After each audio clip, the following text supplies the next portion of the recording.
마가복음 8장 27절부터 38절까지 말씀입니다. 신약성경 67페이지입니다. 교도가도록 하겠습니다. 예수와 제자들이 가이사랴 빌립보 여러 마을로 나가실새 노중에서 제자들에게 물어 가라사대 사람들이 나를 누구라고 하느냐. 여자와 가로되 세례 요한이라 하고 더러는 엘리야 더러는 선지자 중에 하나라 하나이다. 또 물으시되 너희는 나를 누구라 하느냐. 베드로가 대답하여 가로되 주는 그리스도시니이다 하매 이에 자기의 일을 아무에게도 말하지 말라 경계하시고 인자가 많은 고난을 받고 장로들과 대제사장들과 서기관들에게 버림받아 죽임을 당하고 사흘 만에 살아나야 할 것을 비로소 저희에게 가르치시되 드러내놓고 이 말씀을 하시니 베드로가 예수를 붙들고 간암해 예수께서 돌이키사 제자들을 보시며 베드로를 꾸짖어 가라사대 사단아 내 뒤로 물러가라. 내가 하나님의 일을 생각지 아니하고 도리어 사람의 일을 생각하는도다 하시고 무리와 제자들을 불러 이르시되 아무든지 나를 따라오려거든 자기를 부인하고 자기 십자가를 지고 나를 쫓을 것이니라.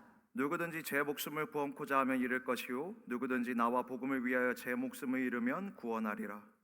사람이 만일 온 천하를 얻고도 제 목숨을 잃으면 무엇이 유익하리요? 사람이 무엇을 주고 제 목숨을 바꾸겠느냐. 같이 읽겠습니다. 누구든지 이 음란하고 죄 많은 세대에서 나와 내 말을 부끄러워하면 인자도 아버지의 영광으로 거룩한 천사들과 함께 올 때에 그 사람을 부끄러워하리라. 아멘. 오늘 말씀의 제목은 왕의 십자가입니다. 마가복음은요 크게 두 가지 주제로 나눌 수가 있어요. 먼저 전반부는 예수님이 왕이심을 증거합니다. 그래서 왕이신 예수님은 병든 자를 고치시고요, 귀신을 쫓아내시고요, 죽은 자를 살리시고요, 빵이 필요한 자들에게 빵을 공급해 주십니다. 그리고 후반부에서는요 그 예수님이 예루살렘에 들어가셔서 고난을 당하시고 십자가를 지시는 일에 대해서 다루죠. 이 전반부에서 후반부로 전환되는 시점을 보통 학자들이나 많은 설교가들이 오늘 본문 8장 27절부터라고 말합니다. 왜냐하면 오늘 본문에서 예수님께서는 처음으로 십자가에서 죽임당하실 것을 예고하시기 때문입니다. 여러분, 나누는 기준이 7장이면 7장이고 8장이면 8장이지 8장의 중간에서 갑자기 나눠진다는 게 조금은 이상하게 느껴지지 않으십니까? 심지어 오늘 8장은요 그 자체로 어떤 하나의 통일된 구조를 이루고 있습니다. 8장은요 총 4가지 이야기가 등장하는데요. 먼저 칠병이어의 기적이 등장하고 그 다음에 제자들을 향한 예수님의 강론이 등장해요. 바리새인의 누룩을 조심하라고요. 그리고 그 다음에는 다시 벳세다의 맹인을 치유하시는 기적이 나타납니다. 그리고 오늘 본문에서는 예수님은 제자들에게 십자가를 지실 것과 예수님은 자신이 십자가를 지실 것과 뿐만 아니라 제자들 역시 십자가를 져야 한다고 그렇게 강론하십니다. 그러니까 8장 전체는 기적 플러스 강론, 기적 플러스 강론 이런 구조로 이루어져 있는 것이죠. 이렇게 8장이 하나의 단위를 이루고 있는데 왜 많은 사람들은 구태여 이 8장을 오늘 본문부터 딱 잘라서 보고 있는 것일까요? 여러분, 왕은요 주권과 통치권을 가지고 백성들을 다스리는 사람입니다. 반면에 십자가는 어때요? 죄인들이 당하는 형벌이에요. 그런데 예수님이 왕이신데 왕으로서 십자가형을 당하신다는 게 뭔가 어색하다는 겁니다. 그러나 이렇게 보면 어떻게 돼요? 이렇게 딱 잘라서 보면 어떻게 돼요? 예수님이 왕이신 것과 그래서 왕이시며 우리에게 기적을 베풀어 주시는 그런 능력의 왕이신 그 예수님과 십자가를 지시는 예수님의 이야기가 마가복음 전체는 원래는 통일되게 이루어져 있는데 이렇게 딱 잘라서 따로 놀게 되고 마는 것이에요. 사랑하는 여러분, 오늘 우리는 이 방금 함께 읽은 본문을 통해서 8장 전체가 전반부와 후반부를 이렇게 연결해주는 경첩 역할을 한다는 것을 한번 살펴볼 것입니다. 예수님은 우리의 왕이시기 때문에 십자가를 지러 이 땅에 오셨고요, 그러므로 왕 같은 제사장으로서 이 땅에서 제자로 부르심을 받은 우리들도요, 그 십자가를 지는 길을 선택해야만 한다고요. 오늘 말씀을 통해 이 은혜를 깨닫는 저와 여러분이 되기를 간절히 소망합니다. 많은 사람들이 오늘 본문의 초점을 베드로의 신앙 고백에 맞춰요. 나를 누구라고 생각하느냐라는 예수님의 질문에 베드로는 주는 그리스도이십니다, 이렇게 담대하게 대답합니다. 여기까지는 좋아요. 그런데요, 이 고백이 본문의 초점이라고 말하기엔, 그리고 이 고백이 온전한 고백이라고 말하기엔 사실 조금 하자가 있습니다. 주님께서는요, 많은 고난을 받고 버림받아 죽임을 당하실 것이라고 제자들에게 말씀하세요. 그러자 베드로가 예수님을 붙잡고 항변해요. 그리스도, 메시아라는 분이 율법에서 저주 아래 있는 자라고 여겨지는 그 십자가에 달리신다는 게 말이 되냐는 겁니다. 그러자 예수님께서는 이렇게 대답하세요. 33절을 같이 읽겠습니다. 시작. 예수께서 돌이키사 제자들을 보시며 베드로를 꾸짖어 가라사대 사단아 내 뒤로 물러가라. 내가 하나님의 일을 생각지 아니하고 도리어 사람의 일을 생각하는도다 하시고. 아멘. 오늘 본문의 첫 번째 초점은 바로 이것입니다. 네가 어찌하여 하나님의 일을 생각지 아니하고 도리어 사람의 일을 생각하느냐. 자, 여기서 하나님의 일이란 그리스도, 왕이신 예수님께서 십자가를 지시는 일입니다. 그렇다면 이 사람의 일이란 무엇일까요? 8장의 맨 처음에 칠병이어 사건부터 한번 봐야 돼요. 칠병이어 사건이 끝나고 제자들은요, 예수님이 그렇게나 많은 떡을 만들어 내셨음에도 불구하고 이 떡을 챙기지 않았어요. 그들의 수중에 떡이 하나밖에 없었습니다. 그래서 그 문제로 수군거리고 있었어요. 그때 예수님께서 말씀하십니다. 하늘의 표적을 구하는 바리새인의 누룩을 조심하라고요. 내가 이미 5병이여 7병이여의 기적을 너희들에게 보여주지 않았냐고요. 그런데 어째서 아직도 그것을 염려하고 있냐고요. 내가 바로 생명의 떡인데 왜 눈이 있어도 보지 못하고 아직도 깨닫지 못하냐고요. 이 이후에 그 다음에 기적의 내용 사건이 등장하는데 바로 벳세다 맹인을 주님께서 치유하세요. 근데 여기서 주님은 사실 이 맹인을 한 번에 치료하실 수도 있었는데 여기서는 특이하게 2번에 걸쳐서 치료하십니다. 나중에는 온전히 보도록 하셨지만요, 처음에는 제대로 보지 못하고 나무 같은 것들이 막 이렇게 눈앞에서 걸어가는 것처럼 보이게 하셨어요.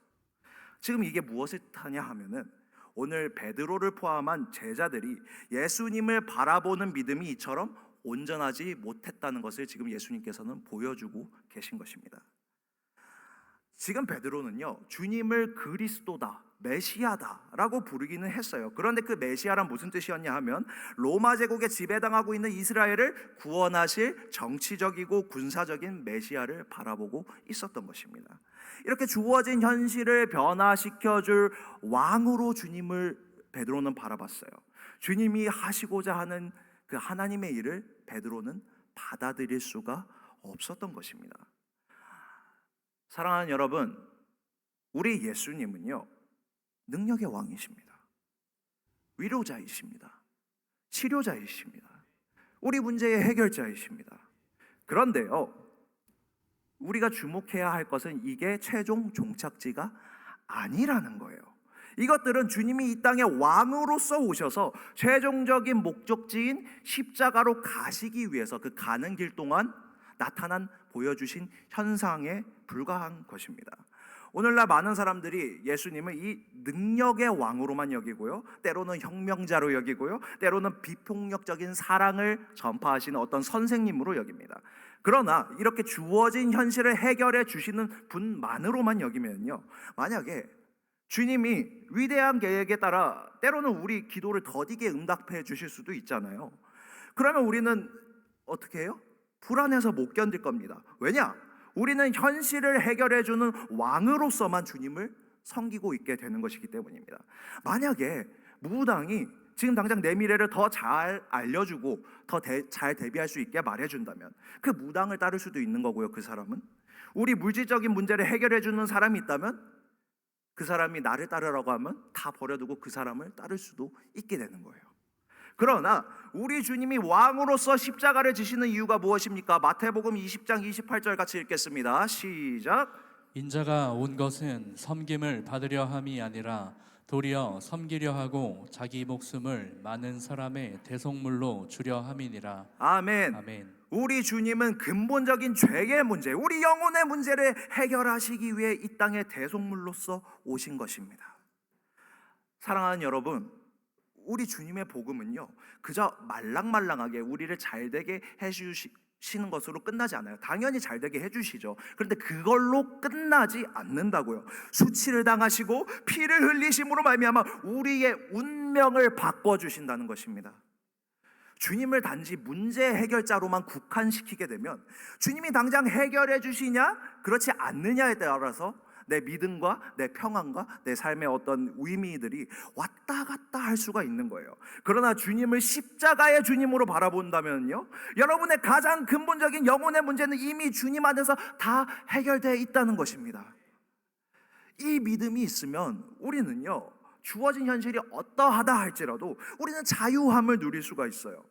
주님의 계획은 위대하시기 때문에 우리가 측량할 수가 없어요. 때로는 더디 이루시기도 하고 끝내 우리의 염원대로는, 우리의 소망대로는 응답해 주시지 않을 수도 있어요. 그럼에도 불구하고 우리는 그 피의 능력으로 말미암아 최종적인 구원을 받았다는 믿음이 있기 때문에 현실이 좀 힘들고 어렵더라도 항상 기쁨과 평안을 누릴 수 있고 주님의 때를 기다릴 수 있게 되는 것입니다.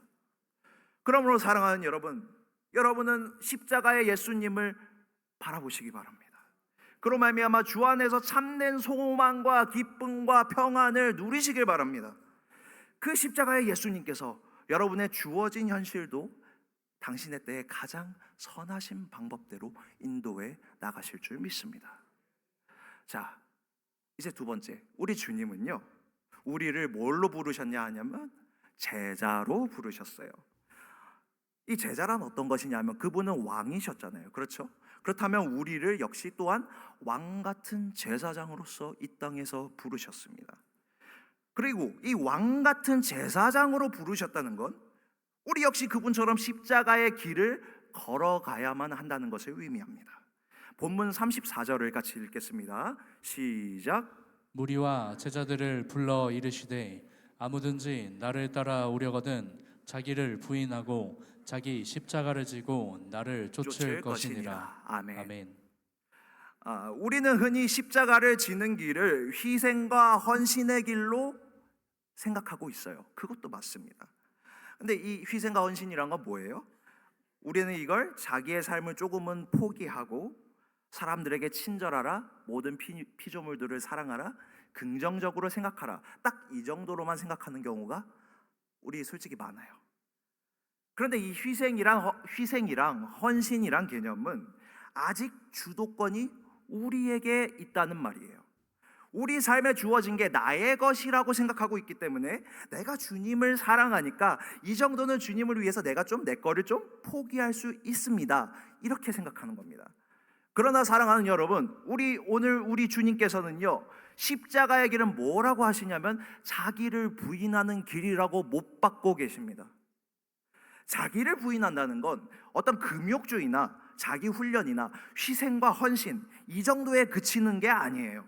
자기를 부인한다는 건 내 삶의 주인이 오직 주님 한 분이라는 걸 인정하는 것이고요, 그러므로 내 삶의 모든 가치와 모든 특권을 주님께 맡기는 것이고요, 다만 주님의 말씀에 따라 가라 하면 가고 서라 하면 서는 순종의 삶을 사는 것입니다. 순종의 삶, 그것이 바로 십자가를 지는 삶인 것입니다.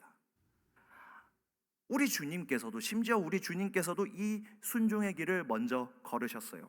히브리서 5장 8절과 9절을 함께 읽겠습니다. 시작. 그가 아들이시라도 받으신 고난으로 순종함을 배워서 온전하게 되었은즉 자기를 순종하는 모든 자에게 영원한 구원의 근원이 되시고. 아멘. 아멘. 우리 주님은 성삼위 하나님이시지만요, 우리를 구원하시기 위해 성부 하나님의 십자가를 지라는 말씀에 순종하셨어요. 그로 말미암아 예수를 믿는 우리 모두의 영원한 구원의 근원이 되신 것입니다. 그러므로 사랑하는 여러분, 우리가 그분의 제자라면, 왕 같은 제사장으로서 이 땅에 살아간다면요, 우리 역시 이 길을 걸어가야만 하는 것입니다. 우리 구원의 주께서 하신 말씀에 온전히 순종하는 것만이 십자가를 지는 길인 것입니다. 그런데요, 이런 말 들으면 솔직히 좀 너무 숨 막히는 것 같지 않으세요? 너무 버겁게 느껴지지 않으세요? 솔직히 말씀을 전하는 저도 좀 버겁게 느껴지거든요. 내 욕심과 내 소망과 내 꿈을 모두 죽이고 주님의 말씀, 주님의 명령에만 따르라니요.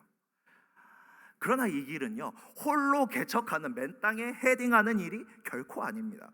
마태복음 11장 29절과 30절을 같이 읽겠습니다. 시작. 나는 마음이 온유하고 겸손하니 나의 멍에를 메고 내게 배우라. 그러면 너희 마음이 쉼을 얻으리니 이는 내 멍에는 쉽고 내 짐은 가벼움이라 하시니라. 아멘. 아멘. 이 길은요, 우리가 따로 개척해 나가야 가는 길이 아니고요, 우리 주님이 먼저 걸어가신 길입니다.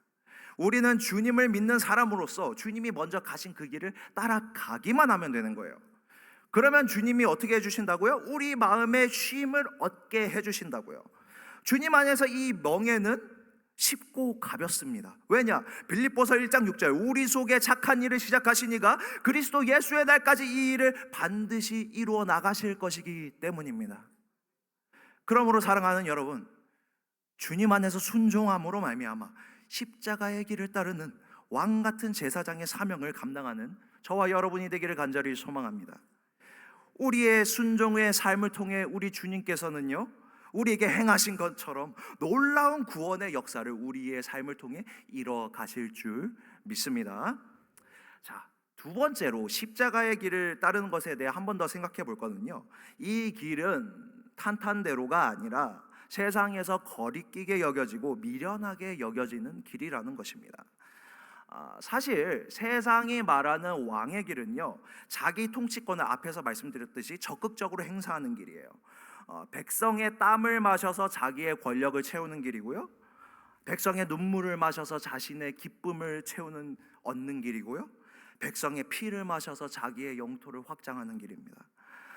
오늘날 세상에서 자기를 높이는, 자기 증진하는, 자기 개발하는 모든 방법들이 사실은 다 이 길을 따르고 있어요. 남의 피를 내서 내가 높아지는 거, 남을 짓밟고 내가 높아지는 거. 그와 반면에 십자가의 길은 어떻습니까? 십자가에 따른 길은 미련하고 어리석어 보여요. 자기의 피를 흘리는 길이고요, 자기의 자아를 버리는 일입니다. 도무지가 사실은 상식적으로는 자기를 높일 수가 없는 방법이에요. 그러나 우리 주님께서는요, 바로 그 길로 말미암아 놀라운 영광의 길로 향하셨다는 것입니다.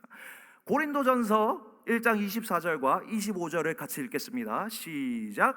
오직 부르심을 입은 자들에게는 유대인이나 헬라인이나 그리스도는 하나님의 능력이요 하나님의 지혜니라. 하나님의 미련한 것이 사람보다 지혜 있고 하나님의 약한 것이 사람보다 강하니라. 아멘.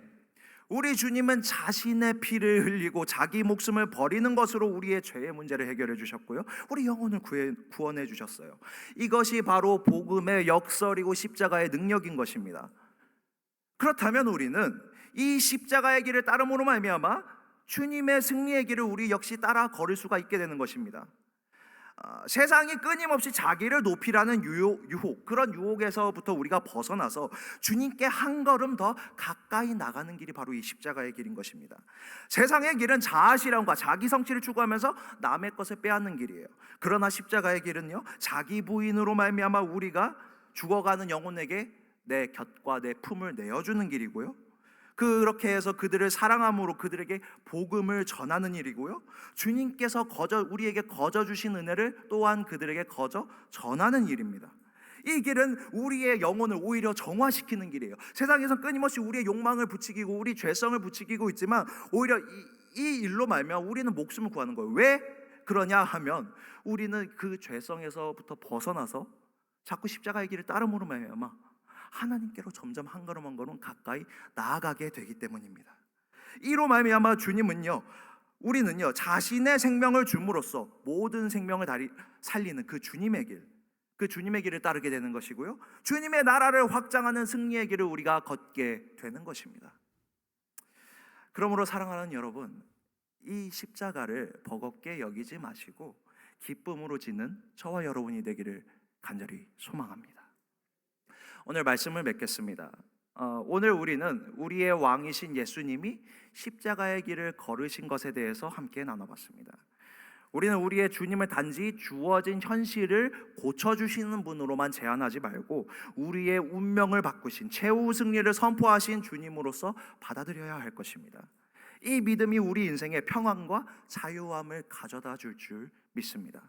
두 번째로, 우리는 이 주님이 걸어가신 그 십자가의 길을 적극적으로 따라가야 할 줄 믿습니다. 십자가의 길이란 헌신이나 희생이 그것들을 넘어서서 자기를 부인하고 하나님의 말씀에 온전히 순종하는 길인 것입니다. 우리가 이렇게 주님의 말씀에 온전히 순종할 때에 주님께서는 우리의 삶을 통해서 놀라운 승리의 영광의 역사를 이뤄가실 줄 믿습니다. 그러므로 사랑하는 여러분, 세상이 보기에는 어리석어 보이나 모든 세상의 방법을 이기고야만은 이 십자가의 길을 따르는 저와 여러분이 되기를 간절히 소망합니다. 주님께서 왕같은 제사장으로서 여러분의 삶을 사용하실 줄 믿습니다. 우리 이제 함께 찬양하겠습니다. 내 마음에